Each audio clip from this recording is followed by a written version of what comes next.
Ela era uma viúva dupla, sem filhos, abandonada e sem marido, filhos e futuro. Seu sogro, Judá, havia prometido a ela um futuro por meio de seu filho mais novo. Mas essa promessa foi quebrada. Ela poderia ter ficado em silêncio, sumido na obscuridade como vítima de um sistema falido. Mas ela se recusou. Em um ato impressionante de coragem, ela se disfarçou, assumiu um risco ousado e confrontou o homem que a havia injustiçado.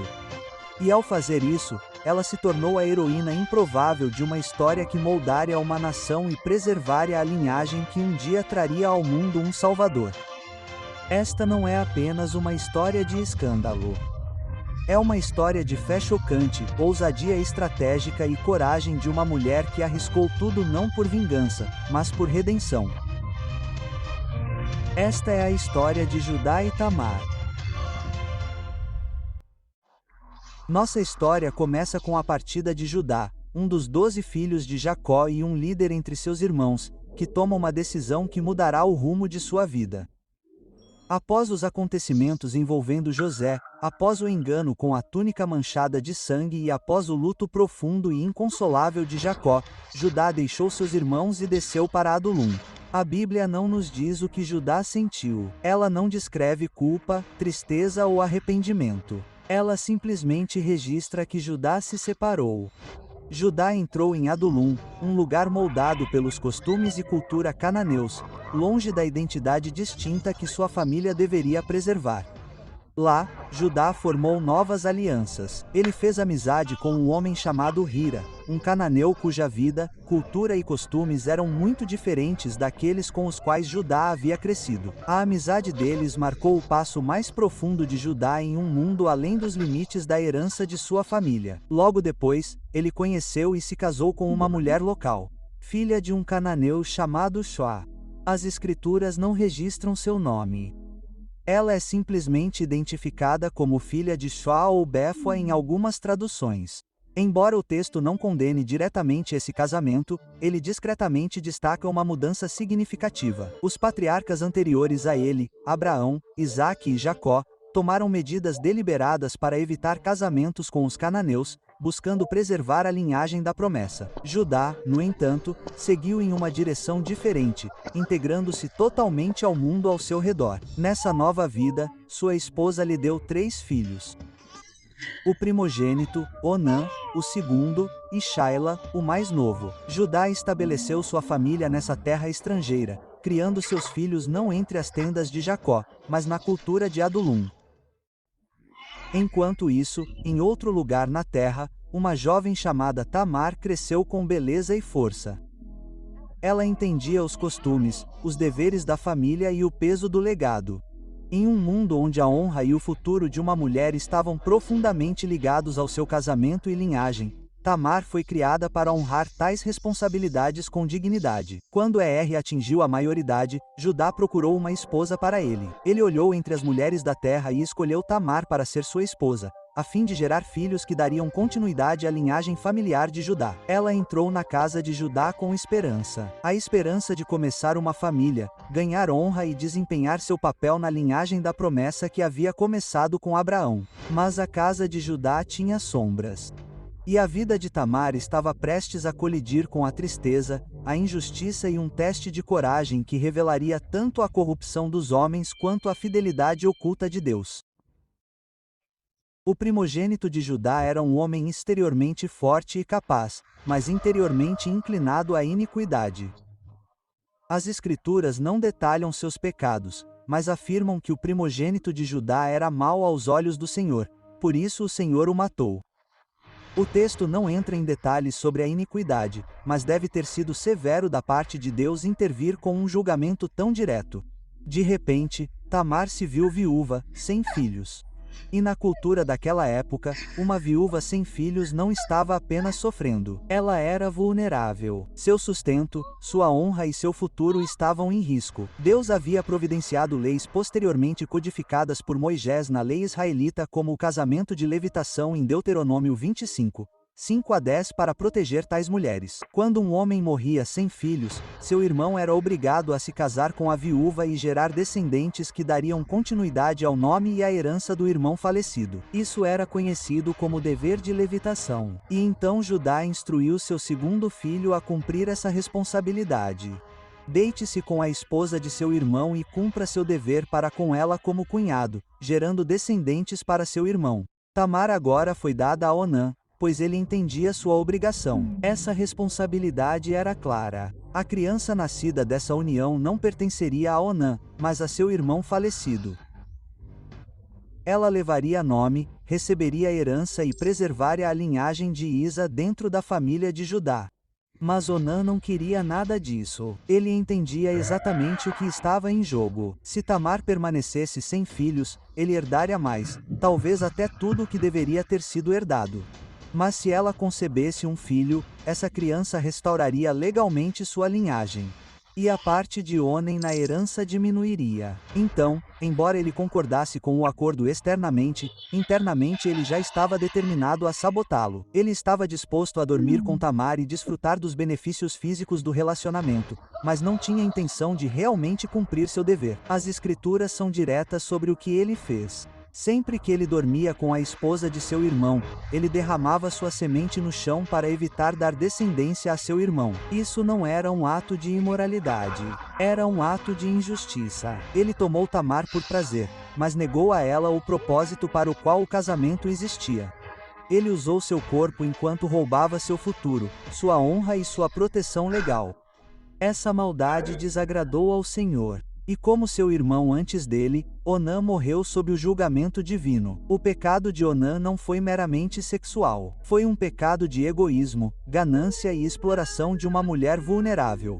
Ele violou tanto o espírito quanto a letra de seu dever, e Deus o responsabilizou. Tamar ficou viúva mais uma vez. 2 vezes e ainda sem filhos. Naquela cultura, ela poderia ser vista com suspeita. Ela estava amaldiçoada de alguma forma? Havia algo errado com ela? O estigma teria sido enorme, e os boatos na casa de Judá aumentaram. 2 filhos mortos e ambos eram casados com ela. A superstição e o medo começaram a surgir. A propósito, se você acha esses vídeos interessantes, significativos ou agradáveis, considere se inscrever. Isso realmente ajuda. E se você gostaria de apoiar ainda mais nossa missão, você pode visitar nossa loja ou se tornar um membro do canal. Esses vídeos demoram muito para serem feitos, e cada apoio nos ajuda a continuar compartilhando a palavra de Deus por meio de animações poderosas. Então, faça parte da missão. Judá tinha apenas um filho, Shaila. De acordo com o costume, Shaila deveria ter sido dada a Tamar como marido quando ele atingisse a maioridade. Mas Judá estava com medo. Ele já havia perdido 2 filhos que haviam se casado com essa mulher. E se Shaila também morresse?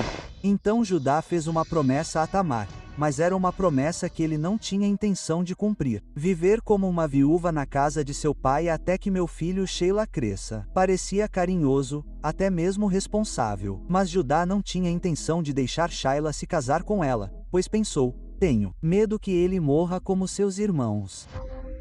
Tamar obedeceu e voltou para a casa de seu pai para esperar e esperar.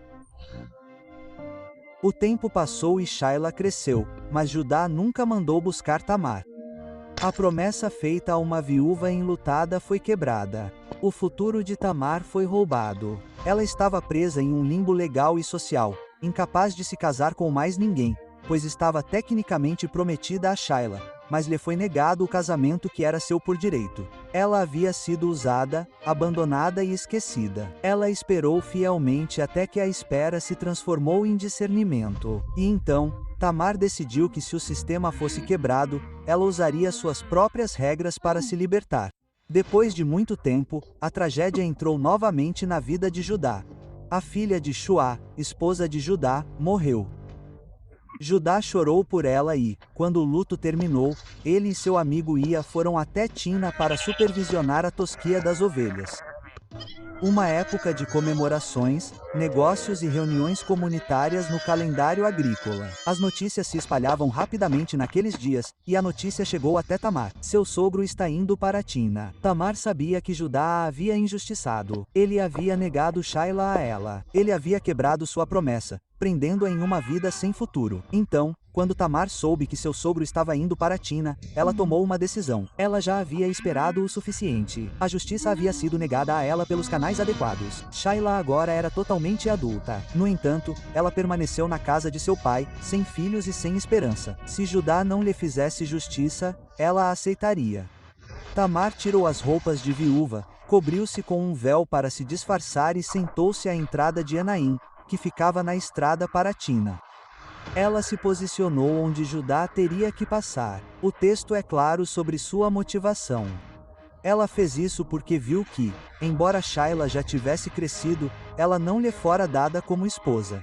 Suas ações foram ousadas e culturalmente chocantes. Mas Tamar não estava agindo por sedução. Ela estava agindo por justiça dentro dos limites de sua cultura. Se Shaila fosse retida, então o próximo homem na fila para criar filhos seria o próprio Judá. Quando Judá a viu, movido pela tristeza, pelo desejo e pela solidão, ele a confundiu com uma prostituta de templo, uma presença tristemente comum na cultura cananeia naquela época. Ele se aproximou dela na beira da estrada e disse: "Venha, deixe-me dormir com você." E o que você vai me dar para dormir com você?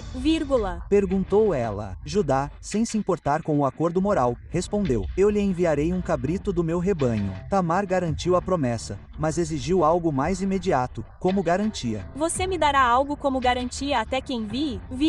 Perguntou ela. "Que garantia devo lhe dar?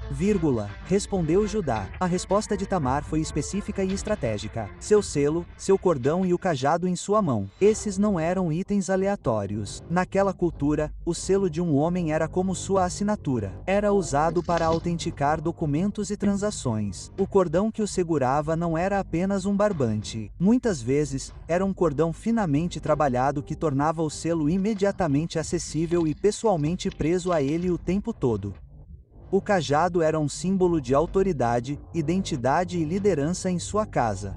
Em termos atuais, ela pediu o passaporte, a carteira e a assinatura pessoal dele. Tamar não estava apenas pegando uma garantia. Ela estava tomando posse de toda a identidade pública de Judá. Judá concordou e os deu a ela. Eles dormiram juntos e ela engravidou. Após o encontro, Tamar foi embora, tirou o véu e vestiu novamente as roupas de viúva. Ela desapareceu de volta à sua vida anterior, mas agora ela estava grávida do filho de Judá. Enquanto isso, Judá tentou cumprir sua promessa. Ele enviou seu amigo Ram com um cabrito para recuperar seu selo e cajado da prostituta do santuário, mas Ia não conseguiu encontrá-la. Ele perguntou aos homens daquele lugar: "Onde está a prostituta do santuário que estava à beira da estrada em Enaim?" Eles responderam que não havia nenhuma prostituta do santuário ali. Ia voltou a Judá e relatou que não conseguiu encontrar a mulher e que os homens locais disseram que não havia prostituta ali. Judá, envergonhado e preocupado com sua reputação, respondeu: "Então deixe que ela fique com o que tem, ou seremos motivo de chacota. Afinal, eu lhe enviei este cabrito, mas você não a encontrou." Judá estava mais preocupado com sua reputação do que em recuperar seus pertences pessoais. Ele queria seguir em frente para esquecer todo o incidente embaraçoso. O assunto parecia encerrado por enquanto. 3 meses se passaram. O corpo de Tamar mudou e a vida que crescia dentro dela agora era inegável. A notícia de sua gravidez chegou a Judá. Tamar, sua nora se prostituiu e está grávida. A resposta de Judá foi rápida, dura e hipócrita. Traga-a para fora e queime-a até a morte. A ironia é impressionante. Judá, que tinha acabado de dormir com alguém que ele pensava ser uma prostituta, agora estava pronto para executar sua nora pelo mesmo delito. Ele não mostrou misericórdia, nenhuma curiosidade sobre as circunstâncias, nenhum interesse em ouvir o lado dela da história. Ele simplesmente pronunciou o julgamento. Este era o mesmo Judá que havia sugerido vender seu irmão José como escravo, quebrado sua promessa a Tamar e cedendo aos próprios apetites sem consequências. No entanto, ele foi rápido em condenar os outros. Quando uma multidão se reuniu e Tamar foi levada para enfrentar a execução, ela não gritou sua defesa para todos ouvirem. Em vez disso, ela enviou uma mensagem a Judá por um mensageiro. Não continha nenhum apelo longo, apenas uma pergunta simples e devastadora acompanhada de evidências. Estou grávida do homem que é dono destas coisas. Ela estendeu o selo, o cordão e o cajado. Então acrescentou: Examine-os e veja de quem são. Imagine a cena. Tamar, diante da morte, não acusa Judá publicamente. Ela não o envergonha diante da comunidade. Em vez disso, ela apresenta as evidências e lhe dá a oportunidade de fazer a coisa certa. Ela lhe dá a chance de escolher a justiça em vez da reputação. Judá reconheceu os itens imediatamente. O véu da hipocrisia caiu. O peso de seu próprio pecado o atingiu como um golpe. Ele viu seu selo, seu cordão, seu cajado e viu a si mesmo. E naquele momento, Judá teve uma escolha. Ele poderia negar, destruir as evidências e deixar Tamar morrer. Ou ele poderia dizer a verdade e enfrentar as consequências. Então ele proferiu palavras que ecoariam pela história. Ela é mais justa do que eu, já que não a dei ao meu filho, Shela. Esta é uma das confissões mais notáveis das Escrituras. Judá reconheceu publicamente seu fracasso. Ele admitiu que o ato desesperado de Tamar foi uma resposta à sua própria injustiça. Ele reconheceu que ela havia sido levada a essa medida extrema porque ele havia quebrado sua promessa e negado a ela o futuro que lhe era devido. O texto acrescenta: e ele não dormiu mais com ela. Este não foi um relacionamento que Judá continuou. Foi um encontro único que resultou em gravidez. E Judá honrou a posição de Tamar na família sem mais envolvimento sexual. Os meses que se seguiram foram cheios de expectativa. A gravidez de Tamar progrediu e, quando chegou a hora, ela entrou em trabalho de parto. Ela estava esperando não um filho, mas 2. Durante o parto, um deles colocou a mão para fora. A parteira rapidamente amarrou um fio escarlate em volta do pulso para marcá-lo como o primogênito, dizendo: este saiu primeiro. Mas a criança retirou a mão, e o outro irmão saiu primeiro. A parteira exclamou: então foi assim que você saiu. E por isso ele recebeu o nome de Pérez, que significa descoberta. O outro gêmeo nasceu depois e foi chamado de Zará, que significa brilho ou alvorada. Pérez se tornaria um ancestral do rei Davi e, séculos depois, do próprio Jesus Cristo. A genealogia de Jesus em Mateus menciona especificamente Tamar. Judá, o pai de Pérez e Zera, cuja mãe era Tamar. Rute 4:12 da manhã também faz referência a Pérez no contexto de bênção e legado. Deus pegou uma história de promessas quebradas, engano e desespero e a colocou na linhagem do Messias.